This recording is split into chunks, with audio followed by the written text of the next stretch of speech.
नमस्कार, मी रुचिता. ॲग्रोनमध्ये आपल्या सर्वांचं स्वागत. आज आपण शेती संदर्भातील महत्त्वाच्या बातम्यांचा आढावा घेणार आहोत.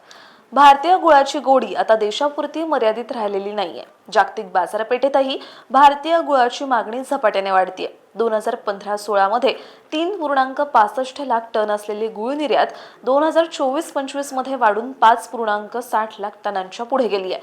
केंद्रीय अहवालानुसार गेल्या 10 वर्षात भारतीय गुळ निर्यातीच्या मूल्यात तब्बल 106.5% वाढ झाली आहे. 2015-16 मध्ये सुमारे 197 दशलक्ष डॉलर्स मूल्याचा गुळ निर्यात झाला होता, तर 2024-25 मध्ये हा आकडा 406.8 दशलक्ष डॉलर्स पर्यंत पोहोचलाय.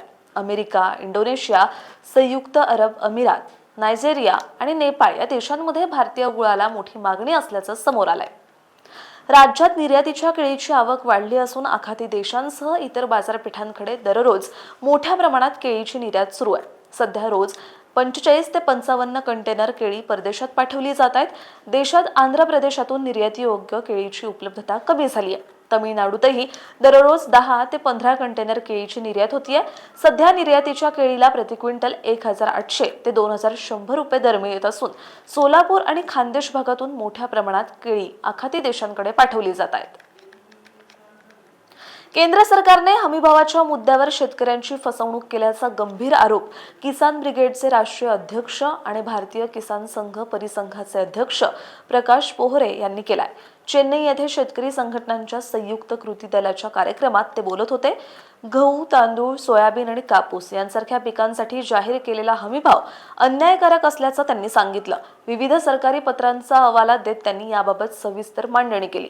देशातील शेतकऱ्यांना वाचवायचं असेल तर केवळ MSP नव्हे तर FRP सारख्या प्रभावी व्यवस्थेची गरज असल्याचंही त्यांनी स्पष्ट केलं. खरीप हंगामाच्या पार्श्वभूमीवर अहिल्यानगरचे पालकमंत्री राधाकृष्ण विखे पाटील यांनी बोगस बियाणे, खतांचा काळा बाजार आणि पीक विमा नाकारण्याच्या प्रकारांवर कठोर भूमिका घेतली आहे.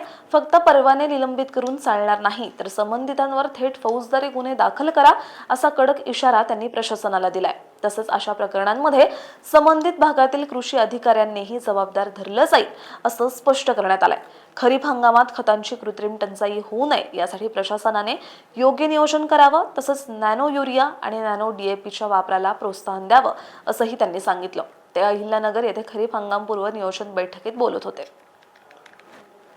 शेती क्षेत्रात आधुनिक तंत्रज्ञानाचा वापर वाढवण्यासाठी आयोजित करण्यात आलेल्या ॲग्री हॅकेथॉन उपक्रमाबाबत मुख्यमंत्री देवेंद्र फडणवीस यांनी मोठी घोषणा केली आहे. पुण्यात आयोजित करण्यात आलेल्या भारतातील सर्वात मोठ्या मानल्या जाणाऱ्या पुणे ॲग्री हॅकेथॉनच्या समारोप कार्यक्रमात बोलताना त्यांनी सांगितलं, पुढील वर्षापासून हा उपक्रम संपूर्ण महाराष्ट्रात राबवण्यात येणार आहे. शेती क्षेत्रात तंत्रज्ञाना आधारित बदल घडवून आणण्यासाठी हा उपक्रम महत्त्वाचा ठरणार असल्याचं त्यांनी नमूद केलं. तसंच या हॅकेथॉनमधील प्रथम पुरस्कार दिवंगत माजी उपमुख्यमंत्री अजित पवार यांच्या नावाने देण्यात येणार असल्याची घोषणाही त्यांनी केली आहे. देशात उद्योग, सेवा, तंत्रज्ञान क्षेत्र झपाट्याने वाढत असलं तरी शेती अजूनही भारतातील सर्वात मोठं रोजगार देणारं क्षेत्र असल्याचं समोर आलंय.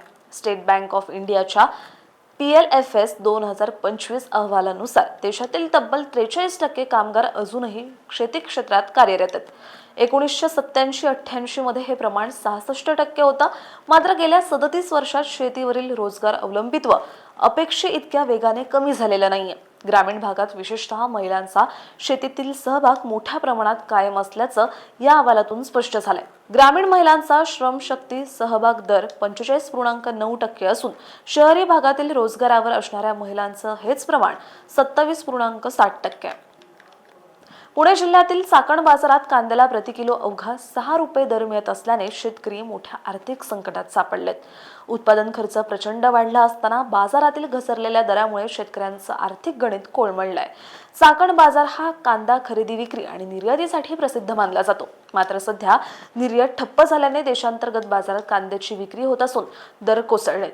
बियाणे, रोपे, खते, औषधे, मजुरी आणि वाहतूक खर्च वाढूनही कांद्याचा भाव उत्पादन खर्चही भरून काढत नसल्याची स्थिती निर्माण झाली आहे.